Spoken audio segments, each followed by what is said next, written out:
रणबीर चौकड़ी भर भर कर चेतक बन गया निराला था। राणा प्रताप के घोड़े से पड़ गया हवा का पाला था। देव सम्मान से सम्मानित हल्दी घाटी के रचयिता पंडित श्याम नारायण पांडे आजमगढ़ के गौरव थे।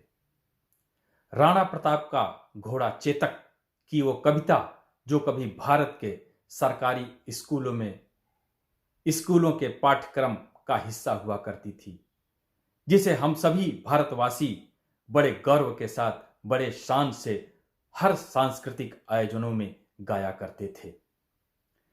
मेवाड़ के इतिहास में हल्दी घाटी का युद्ध ग्रीक इतिहास के थर्मापाली घाटी युद्ध के समान ही प्रसिद्ध है।